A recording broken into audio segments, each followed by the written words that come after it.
Shalom, I'm Rabbi Michael Panitz. I'm the rabbi of Temple Israel of Norfolk, Virginia, speaking to you from the pulpit of our synagogue.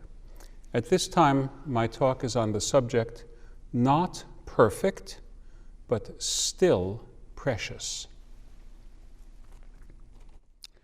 The Bible preserves the Jewish memory of the terrible catastrophe that accompanied the descent of Moses from Mount Sinai, bearing the two tablets of the covenant. Seeing the Israelites engaged in idolatry, Moses shattered the tablets. Prayer, punishment, reconciliation ensued. God then commanded Moses to carve another two tablets to replace the shattered ones. God commanded Moses to ascend Mount Sinai. Moses complied, and after an additional 40 days atop the mountain, he brought down the replacement tablets to the people, this time without adverse incident. All that is in Exodus chapter 34. If we did not have the conclusion of that chapter and we were imagining how the Bible might have described that moment, what would we have expected? I will make bold to offer this speculation. We would have expected a description of a ceremony of ratification. The Israelites would have solemnly reaffirmed their fidelity. Moses would have declaimed the words of the covenant, and they would have matched the earlier utterance word for word. The Israelites would have repeated, Na'aseh v'nishma, we hear and we obey. Perhaps there would have been an appropriate cultic ceremonial. But then, I'm not a biblical author, and my imagination falls short of what the Bible does say. It passes over in silence any drama of reconciliation and reaffirmation. Instead, it preserves a memory of the transfiguration of Moses.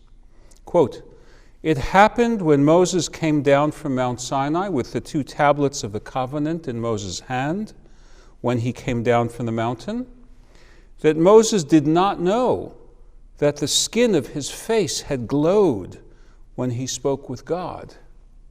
Exodus chapter 34, verse 29.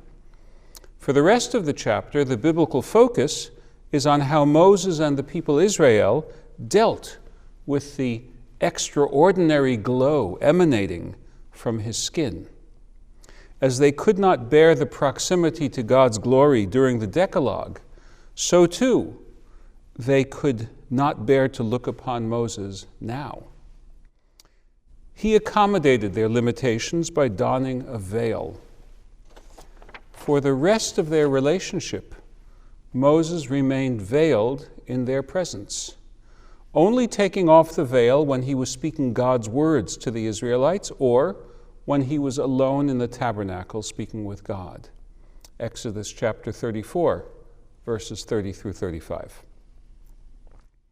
It is intriguing that by adopting this focus, the biblical authors diverted attention away from a comparison of the second Moses-made tablets with the first God-inscribed ones. Of course, later commentators had a field day coming up with various theories, but at its very core, our tradition leaves that subject shrouded in its own veil. The rabbis did insist that the shattered fragments of the first set of tablets were not simply discarded. They imagined that the original tablets collected after the tragedy resided in the Ark of the Covenant along with the replacement set. And here I quote from the Babylonian Talmud, Tractate Bava Batra, folio pages 14a and b. Quote, there was nothing in the ark except the two tablets of stone which Moses put there. 1 Kings chapter 8, verse 9. According to the opinion of Rabbi Meir, serves to include the broken pieces of the first set of tablets, which were placed in the ark. I think that this picture the man-made replacement functioning as the constitution of the people Israel, but the squandered opportunity to live by the original God-made original, kept in mind by the proximity of the two sets of tablets. This transcends the status of image and becomes a symbol. God is perfect, people are not. Therefore, God is an ideal that we must constantly strive to approach, even though complete success will not be ours. The broken tablets are both a reproach and an inspiration. They remind us of our greatest failure, but they also reassure us that the same God who gave us ideals transcending humanity is able to remain in relationship with us. In the rabbinic chronology, Moses came down Mount Sinai with the replacement tablets on the 10th day of Tishrei, the original Day of Atonement. For a while, Moses embodied an accomplishment that no other human could match. He could be in close proximity to God until it transfigured him. And yet even Moses was ultimately a human with human failings. He glimpsed the promised land, but he did not enter it. For the rest of us, the wholehearted attempt to be the best version of ourselves may involve a lifetime of living by the Word of God as we understand it.